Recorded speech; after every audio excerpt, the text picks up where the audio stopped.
بسم اللہ الرحمن الرحیم. یہ خط ہے جو حضرت مولانا خلیل الرحمن سجاد نعمانی دامت برکاتہ العالیہ نے ایران کے جو موجودہ سپریم لیڈر ہیں جناب آیت اللہ مجتبیٰ خامنئی ان کے نام لکھا ہے. اس کا یہ اردو ترجمہ ہے، کھلا خط ہے. اب ایک طرف تو یہ خط ہے، یہ خط موضوع بحث بنا ہوا ہے سوشل میڈیا پر اس وقت. یہ خط ہے، حضرت مولانا کی ویڈیوز ہیں، حضرت وہاں ملاقات کے لیے تشریف لے گئے، وہ ساری چیزیں ہیں. تو ہمارے جو نوجوان ہیں ان چیزوں کو دیکھ کر کنفیوز ہو رہے ہیں. کئی حضرات نے مجھے یہ ساری چیزیں بھیجی ہیں اور یہ جانے توجہ دلائی ہے کہ سمجھ میں نہیں آ رہا ہے کہ کیوں یہ سب کچھ ہو رہا ہے.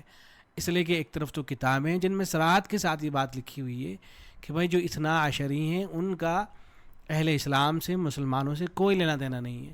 اور دوسری طرف مولانا کی طرف سے بار بار اس طرح کی چیزیں آ رہی ہیں کہ ان حضرات کو نہ صرف یہ کہ مسلمان کی طرح سے مخاطب کیا جا رہا ہے بلکہ القاب و آداب ان کے لیے لکھے جا رہے ہیں. اور اب تو دیکھیں حد ہو گئی ایک طرح سے. یہ توقعات مولانا نے ان سے وابستہ کر لی ہیں کہ ان کے ذریعے سے اللہ تبارک و تعالی جو اسرائیل ہے اس کو ختم کر دے گا، امریکہ کو ختم کر دے گا اور پھر ان کی فتح ہو جائے گی. اور مولانا نے گزارش کی ہے اس خط کے اندر کہ جب اللہ تمہیں فتح سے سرفراز کر دے تو یہ مت سمجھنا کہ وہ شیعت کی فتح ہو گئی ہے، بلکہ یہ سمجھنا کہ اسلام کی فتح ہو گئی ہے اور دنیا کے اندر اسلام کی بات کرنا. اس طرح کی باتیں مولانا نے کی ہیں اور ان کو جو ہے توجہ دلائیے کہ آپ جو ہے اس کو شیعت کی فتح مت سمجھنا. اب یہ سمجھ میں نہیں آ رہا ہے کہ کیوں حضرت مولانا ان لوگوں سے اتنی امیدیں وابستہ کیے ہوئے ہیں. اس لیے کہ ان لوگوں کا ماضی سب کے سامنے ہے، ایران کا ماضی سب کے سامنے ہے اور ماضی کو چھوڑ دیجیے حال ان کا سامنے ہے. ابھی اگر ان کو تھوڑا سا حوصلہ مل جائے، تھوڑی سی سانسیں مل جائے ان کو، تو آس پاس کے جتنے بھی سنی ممالک ہیں سب سے زیادہ تو نقصان انہیں کو پہنچائیں گے. بھائی وہ جیسے کیسے بھی ہیں اہل سنت سے تو ان کا تعلق ہے نا. اور فلسطین کے ساتھ میں وہ کھڑے بھی نظر آتے ہیں، سعودی عرب ہے، کویت ہے، یہ حضرات تو کھڑے نظر آتے ہیں نا. اور ان کا تو ماضی بھی یہی رہا ہے کہ ہمیشہ جو ہے وہ فلسطین کے ساتھ رہیں. البتہ وہ ظاہری طور پر اس کے ساتھ بھی ہیں، امریکہ کے ساتھ میں بھی ہیں، لیکن اسرائیل کی تو ظاہر ہے یہ لوگ مخالفت کرتے ہیں. اور جو ایران ہے اس کے بھی اپنے مفاد رہے ہیں. اپنے مفاد کے لیے کبھی وہ امریکہ کے ساتھ کھڑا ہو گیا ہے اور کبھی امریکہ کا مخالف ہوا ہے، اور کبھی اس نے جو ہے سنیوں کا قتل عام کیا ہے اور کبھی جو ہے وہ کسی اور کے ساتھ جا کے کھڑا ہو گیا ہے. تو ان سب کے اپنے اپنے مفاد ہیں، اپنے اپنے مفاد کے لیے سارے ممالک جو ہے کام کر رہے ہیں. اب کسی ایسے ملک سے جس کا نہ ماضی اچھا رہا ہے نہ اس کا حال اچھا ہے، یہ امیدیں اس سے وابستہ کر لینا کہ آپ جو ہے آپ کے ذریعے سے فتح ہو جائے گی. اور یہ دیکھیں کیا کیا لکھا ہے مولانا کی اس نازک مرحلے میں، جبکہ امت مسلمہ آپ سے امیدیں وابستہ کیے ہوئے. کون سی امت مسلمہ ان لوگوں سے امیدیں وابستہ کیے ہوئے؟ اچھا ان چیزوں کا نقصان بہت بڑا یہ ہو رہا ہے کہ ہمارے سنی نوجوان جو ہے وہ تو شیعت کی طرف راغب ہو رہے ہیں، اور جو سنی شیعہ کے نوجوان ہیں وہ شادیاں بجا رہے ہیں، خوشی کا اظہار کر رہے ہیں کہ دیکھو ایک اتنا بڑا سنی عالم جو ہے وہ ہماری طرف مائل ہو رہا ہے اور حق بات کا اظہار کر رہا ہے. کتنے حضرت مولانا سلمان صاحب بنوری دامت برکاتہ العالیہ کی چھوٹی سی کلپ سنیے گا، میں اس کے ساتھ لگا دوں گا، جس میں حضرت مولانا فرما رہے ہیں کہ کتنے حضرات ایسے ہیں جو امام باڑوں کے اندر انہوں نے جانا شروع کر دیا ہے. تو یہ سب کچھ ہو رہا ہے. تو کہتے ہیں کہ میں نہایت ادب و احترام کے ساتھ آپ کی توجہ ایک اہم پہلو کی طرف مبذول کرانا چاہتا ہوں، یہ کہ اگر اللہ امت کی دعاؤں کے صدقے آپ کے ہاتھ پر یہ فتح مقدر فرما دے تو اس فتح کو صرف اسلام اور مسلمانوں کی کامیابی سمجھا جائے، نہ کہ کسی مخصوص مسلک یا گروہ کی فتح و کامیابی. اور اس موقع سے فائدہ اٹھاتے ہوئے امت کے مختلف طبقات کو متحد کرنے کی کوشش کی جائے، اسلام کا پرچم بلند کیا جائے، تمام تر جدوجہد اسلام کی سربلندی، حق کی فتح اور باطل کی شکست، امریکی و صہیونی ظلم و جارحیت کی سرکوبی کے لیے اختیار کی جائے. اور کسی فاتح کے لیے انتہائی فخر کی بات ہے. تو ان حضرات سے جو شیعہ حضرات ہیں ان سے امیدیں وابستہ کرنا کہ اسلام کا پرچم بلند کریں گے. اور میں آپ کی شخصیت کے پورے احترام اور خلوص و خیر خواہ کے ساتھ گزارش کرنا چاہتا ہوں کہ اس کامیابی کو کسی مخصوص فکر شیعت کی ترویج کا ذریعہ نہ بنایا جائے. ان لوگوں سے یہ امید لگا لینا کہ یہ شیعت کو فروغ نہیں دیں گے، یہ تو عجیب و غریب امیدیں وابستہ کرنا ہے. ایک سانپ کو آپ گھر میں لا کے پالیں، اس کو دودھ پلائیں اور پھر یہ اس سے توقع وابستہ کریں کہ آپ کو کاٹے گا نہیں، ایسا کیسے ہو سکتا ہے؟ ان لوگوں کو تو ماضی میں آزمایا جا چکا ہے. اللہ تبارک و تعالی نے ایران کے اندر جب ان کو حکومت دی تو انہوں نے کیا کیا؟ انہوں نے سنیوں کے ساتھ کیا کیا؟ انہوں نے وہاں کس چیز کو نافذ کیا؟ کیا انہوں نے اسلام کو نافذ کیا؟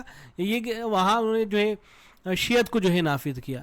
اگر اسلام وہاں نافذ کیا گیا تھا تو پھر مولانا منظور نعمانی صاحب نے کتاب کیوں لکھی تھی؟ اور اگر جو ہے شیعت کو نافذ کیا گیا اور یقینی طور پر شیعت کو نافذ کیا گیا تو آئندہ پھر یہی کام کریں گے. ہاں یہ بات تو حدیث کے اندر آئی ہے نا کہ ایک مومن جو ہے ایک ہی سوراخ سے 2 مرتبہ نہیں ڈسا جاتا ہے. تو ایک مرتبہ تو اہل سنت کو ڈس لیا ہے ان لوگوں نے, تو دوبارہ ان لوگوں سے کیا امید وابستہ کی جا سکتی ہے؟ تو اتنا زیادہ حسن زن ہم جیسے طلباء کی بالکل بھی سمجھ میں نہیں آ رہا. کاش حضرت مولانا سجاد نعمانی صاحب دامت برکاتہ عالیہ سے کی خدمت میں یہ باتیں کوئی جا کے عرض کر دے کہ حضرت ہمارے جو نوجوان ہیں وہ بہت متاثر ہو رہے ہیں ان چیزوں سے. ان کو یہ لگنے لگا ہے کہ جو اہل ایران ہے تو جیسے آپ نے تو صاف لفظوں میں لکھ ہی دیا ہے کہ انہی کے ذریعے سے فتح جو ہے, آپ تو اگر لکھ رہے ہیں تو یہ تو جو نوجوان ہیں وہ اگر بھی ہٹا دیں گے, وہ تو یہ کہیں گے کہ انہی کے ذریعے سے فتح ہونی ہے اور انہی کے ذریعے سے انقلاب آنا ہے. اور یہ جو حضرات ہیں شیعہ حضرات, یہ اسلام کی بات نہیں کرنے والے ہیں. انہوں نے تو ماضی میں بھی یہی کیا ہے اور آئندہ بھی یہی کریں گے. یہ دیکھیں ان میں جو سب سے زیادہ معتدل شخصیت سمجھی گئی ہے وہ خامنئی کی سمجھی گئی ہے. جس آدمی کا انتقال ہوا تو سب سے زیادہ جو ہے معتدل اس آدمی کو سمجھا گیا. اس آدمی نے بڑی کوششیں کی کہ کسی طرح سے پوری دنیا کے اندر اس کا نام ہو اور لوگ جو ہے اس کو ایک معتدل شخص کی طرح سے دیکھیں اور یہ سوچے اس کے بارے میں کہ اس کا سنیوں اور شیعوں سے کوئی لینا دینا نہیں ہے, بلکہ تو تمام مسلمانوں کا جو لیڈر ہے. لیکن آپ اس کے فتاویٰ کو اٹھا کر کے دیکھیں, اس کی کتابوں کو اٹھا کر دیکھیں, اس آدمی نے اپنے فتاویٰ کے اندر انہی باتوں کو ذکر کیا ہے جو ان کا نقطہ نظر ہے, جو شیعت ہے. ان کی کتابوں کے اندر آپ کو شیعت ہی کا فروغ ملے گا. چنانچہ یہ آپ جو ہے ویڈیو روک کر کے ایک فتویٰ آپ پڑھ لیجئے گا. یہ سارے فتاویٰ جو ہیں ولایت فقیہ سے متعلق ہیں. ولایت فقیہ جو ہے وہ شیعوں کا ایک خاص نقطہ نظر ہے کہ جب تک کہ امام غائب دنیا کے اندر نہیں آ جاتے ہیں تب تک کہ کوئی ایسی شخصیت موجود رہنا ضروری ہے جو امام غائب ہیں ان کے قائم مقام ہوگی اور پھر وہ دنیا کے اندر جو ہے اسلامی احکامات نافذ کرے گی. تو جو شیعوں کا نقطہ نظر ہے اسی کی طرف جو اشارت جو ہے انہوں نے اپنی کتابوں کے اندر کر رکھی ہے. حالانکہ تو سب سے معتدل سمجھی جگہ, ان کو تو ان سب چیزوں پہ گفتگو ہی نہیں کرنی چاہیے تھی, اس لیے کہ ان کی دنیا والوں کو پتہ چلتا نا کہ بھائی یہ آدمی تو شیعہ ہے اور شیعوں کے جو نظریات ہیں وہی رکھتا ہے. تو آپ ان سارے فتاویٰ کو جو ہے ویڈیو کو روک کے پڑھ لیجئے گا. ایسے یہ دیکھیں ان سے یہ پوچھا گیا, ایک عنوان ہے اس کتاب کے اندر, استفتاء جو کتاب ہے, فتاویٰ کا مجموعہ ہے ان کے. تو ان سے اہل سنت کے پیچھے جو ہے نماز پڑھی جا سکتی ہے نہیں پڑھی جا سکتی ہے, تو اس سے متعلق کچھ سوالات کیے گئے. تو انہوں نے کہا کہ ہاں اتحاد قائم کرنے کے لیے آپ بے شک ان کے پیچھے نماز پڑھ سکتے ہیں, کوئی مسئلہ نہیں ہے. ایک سوال ان سے پوچھا گیا تو اس کے جواب میں انہوں نے لکھا کہ تقیے کے ساتھ آپ پڑھ لیجئے گا. دیکھیں مذکورہ فرض میں اگر فریضہ تقیے کے ساتھ کوئی منافات نہ ہو تو سجدہ ایسی جگہ پر کرنا چاہیے جس پر سجدہ کرنا صحیح ہو.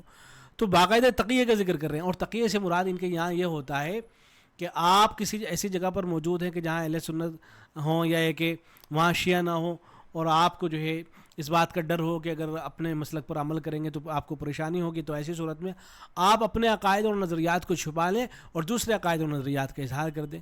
اور بعض مواقع پر ان کے یہاں فرد ہے تو اسی کا اظہار انہوں نے کر رکھا ہے. تو ان کے جو عقائد اور نظریات ہیں صراحت کے ساتھ انہوں نے ان کو اپنی کتابوں میں صرف جگہ ہی نہیں دی ہے, بلکہ جو ایران کا جو قانون ہے اس کے اندر ابتدائی طور پر یہ ساری باتیں ذکر کی گئی ہیں, ولایت فقیہ وغیرہ وغیرہ, یہ ساری باتیں جو ہیں وہاں ذکر ہوئی ہیں. ایک یہ فتویٰ ان کی طرف سے آیا تھا جس کی اہل سنت کے جو علماء ہیں انہوں نے بھی بڑی تعریف کی تھی کہ بھائی بڑا شاندار فتویٰ دے دیا ہے. حضرت عائشہ رضی اللہ عنہا کی توہین کی جاتی ہے, ان پر لعنت بھیجی جاتی ہے نعوذ باللہ, اور کیا کچھ ان کے حوالے سے جو ہے اہل تشیع کہہ رہے ہوتے ہیں. تو انہوں نے ایک فتویٰ جو ہے جاری کیا تھا, ان سے پوچھا گیا تھا تو اس کے جواب میں انہوں نے لکھا تھا کہ اہل سنت برادران کے مقدسات کی توہین اور اہانت حرام ہے, اور پیغمبر اسلام صلی اللہ علیہ وسلم کی زوجہ پر الزام اس سے کہیں زیادہ سخت و سنگین ہے, اور یہ امر تمام انبیاء علیہ الصلوۃ والسلام کی ازواج بالخصوص پیغمبر اسلام صلی اللہ علیہ وسلم کے ازواج کے لیے ممنوع اور ممتنع ہے. اب یہ فتویٰ دیا تھا, سب نے اس کی جو ہے تعریف کی تھی, لیکن خود آپ اس فتوے کو اگر پڑھ کر دیکھیں گے تو انہوں نے حضرت عائشہ رضی اللہ عنہ کا سرے سے کہیں ذکر ہی نہیں کر رکھا ہے. اس کے اندر ان کا حضرت عائشہ رضی اللہ عنہ کا نام تک لینا جو ہے انہوں نے گوارا نہیں کیا ہے. آئندہ چل کر ہو سکتا ہے خود یہ لوگ یہ کہتے ہیں کہ بھئی اس کے اندر ازواج ہی کا تو ذکر آیا ہے, ازواج النبی صلی اللہ علیہ وسلم کا تو ذکر آیا ہے, حضرت عائشہ کا تو کوئی ذکر نہیں آیا ہے, تو اس لیے جو ہے ان پر اگر کوئی لان تان کرتا ہے تو کوئی مسئلہ نہیں. تو ہو سکتا ہے اس طرح کی باتیں کر دیں, یا یہ کہ یہ کہتے ہیں کہ فتویٰ دے دیا گیا تھا اور اس وقت جو ہے جو خامنئی تھے وہ تقیہ کر رہے تھے. تو ان حضرات سے توقعات وابستہ کر لینا کہ یہ حضرات جو ہے اسلام نافذ کریں گے اور یہ شیعت کا جشن نہیں منائیں گے, شیعت کو فروغ نہیں دیں گے, یہ بالکل خام خیالی ہے. یہ دیکھیں انہوں نے تو اتنا ہی کر رکھا ہے. آپ امام خمینی کی کتابوں کو دیکھیں, دل پکڑ کر رہ جائیں گے آپ, کیا کچھ اس آدمی نے لکھ رکھا ہے. یہ حوالہ آپ نے دیکھا ہوگا, یہ کتاب الطہارہ ہے امام خمینی کی, اس کی جو 3ری جلد ہے, وہاں یہاں جو اس آدمی نے بحث کر رکھی ہے کہ جو نواسب ہوتے ہیں نا، یہ ناصبی جو لوگ ہوتے ہیں، خوارج جو ہوتے ہیں، تو ایک جماعت تو ایسی ہے کہ یہ ظاہر طور پر بھی یہ نجس ہوتے ہیں.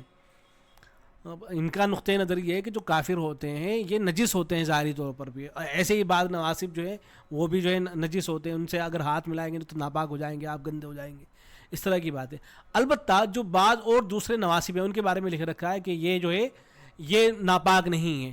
تو اس کا ذکر کرتے ہوئے انہوں نے حضرات صحابہ کرام کی جو توہین کیا اس کو ذرا سا دیکھیں. لکھا ہے کہ جو اور نواسب یا خوارج کی جو اور تمام جماعتیں ہیں، فلا دلیل علی نجاستہم وان کانوا اشد عذابا من الکفار، تو ان کی نجاست پر کوئی دلیل نہیں ہے اگرچہ کافروں سے بھی زیادہ سخت ہیں عذاب کے اعتبار سے. یعنی ان کو جتنا کافروں کا عذاب ہوگا ان سے کہیں زیادہ خوارج اور نواسب کو جو ہے عذاب ہو رہا ہوگا. اور خوارج سے مراد ان کے یہاں اہل سنتی ہوتے ہیں عام طور سے، یعنی جو یہ جو خرافات اپنی کتابوں کے اندر بکرے ہوتے ہیں ان کی جو مخالفت کرتا ہے ان کو جو ہے خارجیوں سے نواسب سے جو ہے تعبیر کر دیتے ہیں عام طور سے.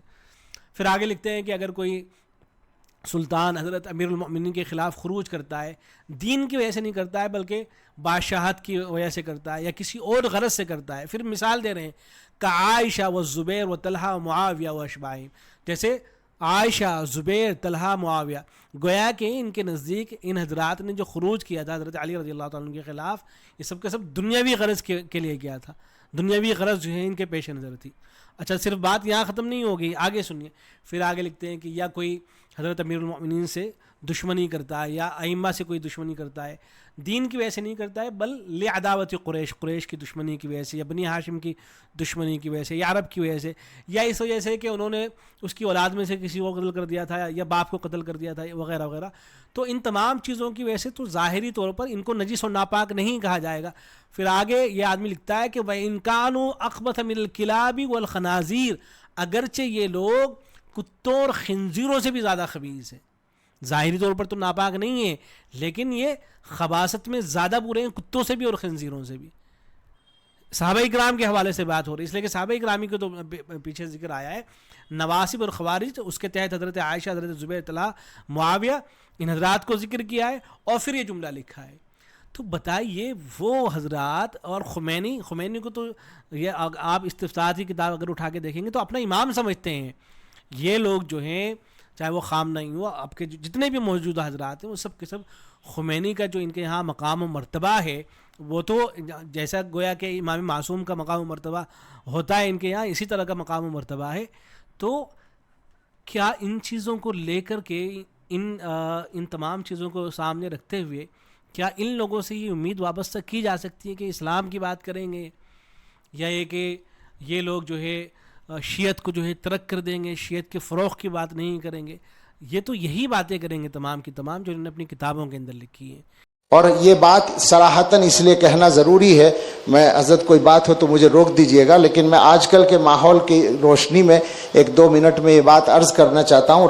میں نے رات بھی کہی ہے، اس وقت کے ماحول میں ایک عجیب و غریب سطحی پن چل رہا ہے. سیاسی معاملات ہیں، جنگ کا مسئلہ ہے، جنگ ہو رہی ہے، لوگ خوش ہیں کہ صاحب امریکہ اور اسرائیل سے جنگ ہو رہی ہے. اس کی وجہ سے پلان کے ساتھ میں کہہ سکتا ہوں کہ وہ ملک اس معاملے کو اپنے عقیدے کی اشاعت کے لیے بھی فوراً کے فوراً استعمال کر رہا ہے، ساتھ استعمال کر رہا ہے. اس کی پروپیگنڈا مشینری جو ہے وہ بہت مضبوط ہے. اس نے دنیا بھر میں اور ہمارے ملک میں خاص طور پر اس پر باقاعدہ محنت کی ہے، جس کی وجہ سے جنگ کے حوالے سے اس کے مذہب کے ساتھ لوگ مانوس ہو رہے ہیں. مجھے تو یہاں تک پتہ چلا ہے کہ کچھ لوگ امام باڑوں تک میں جا رہے ہیں اور ان کے دفتروں اور آفسوں میں جانے کے اور حمایت کا یقین دلانے کے قصے تو ظاہر و باہر ہیں. ان کا کیا کیا جائے؟ میں یہ عرض کرنا چاہتا ہوں، 2 باتیں عرض کروں گا. میرے حضرت موجود ہیں، تصحیح ہو جائے گی اگر غلطی ہوگی. بنیادی بات یہ ہے، اسرائیل سے جنگ ہو رہی ہے، ہم ساتھ ہیں. میں نے رات یہ کہا کہ اسرائیل سے اگر شیطان بھی لڑے گا تو اس کا بھی ہم ساتھ ہیں. کوئی بات نہیں، آ گیا شاید وہ. تو اسرائیل سے جنگ ہو رہی ہے، امریکہ سے جنگ ہو رہی ہے تو ٹھیک ہے ہم ساتھ ہیں، لیکن اسرائیل سے لڑنے کی وجہ سے کسی کے عقیدے بھی صحیح بن جائیں یا وہ معتبر ہو جائے، اس کی کوئی گارنٹی نہیں ہے. میں عرض کرتا ہوں، اللہ کے رسول صلی اللہ علیہ وسلم نے ایک طبقے کے بارے میں صراحت کے ساتھ فرمایا کہ تحقرون صلاتکم من صلاتہم وصیامکم من صیامہم، ایک طبقہ ایسی نماز پڑھے گا کہ اس کی نماز کے سامنے تم اپنی نماز کو حقیر سمجھو گے، اس کے روزوں کے سامنے اپنی روزوں کو حقیر سمجھو گے۔ یقرؤون القرآن، وہ قرآن بھی پڑھیں گے مگر وہ حلق سے نیچے نہیں اترے گا، اور دین سے وہ اس طرح نکل جائیں گے جیسے شکار سے تیر نکال دیا جاتا ہے۔ یہ فرقہ خوارج کے بارے میں حضور کی پیشین گوئی ہے۔ اگر کسی طبقے کا قرآن پڑھنا اور اعلیٰ درجے پر نماز پڑھنا، اعلیٰ درجے پر عبادتیں کرنا اور تقوی کی زندگی گزارنا یہ اس کے ایمان کے معتبر ہونے کی دلیل نہیں بن سکتا، تو دشمنان اسلام سے یا اسرائیل سے جنگ کرنا یہ کسی کے عقیدہ کے صحیح ہونے کی دلیل کیسے بن جائے گا؟ غلط بات ہو رہی ہے، خلط مبحث ہو رہا ہے، ناجائز فائدہ اٹھایا جا رہا ہے موقع سے اور لوگوں کے جذبات سے۔ لوگوں کو اچھی طرح اس بات کو سمجھنا چاہیے کہ دو پہلو الگ الگ ہیں، یہ سیاسی معاملہ ہے جنگ کا، اور اگر اجازت ہو تو میں یہ کہہ دوں کہ جو لوگ اس کو اسلام کی جنگ سمجھ رہے ہیں، اسلام کے لیے، تو غزہ جب جلایا جا رہا تھا اور غزہ میں خون بہایا جا رہا تھا، اس وقت کون جنگ کر رہا تھا اسرائیل سے؟ کتنا نقصان پہنچایا گیا اسرائیل کو؟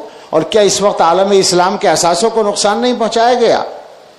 ساری باتوں سے آنکھ بند کر لیتے ہیں، فقط ایک نقطے پر توجہ دیتے ہیں، ایمان کو بچائیے اپنے۔ میں کہتا ہوں اگر کوئی آپ کے باپ کو گالی دیتا ہو اور اس کی کسی سے لڑائی ہو جائے تو آپ ہرگز ساتھ نہیں دیں گے، چاہے آپ کے بڑے سے بڑے دشمن سے وہ لڑ رہا ہو۔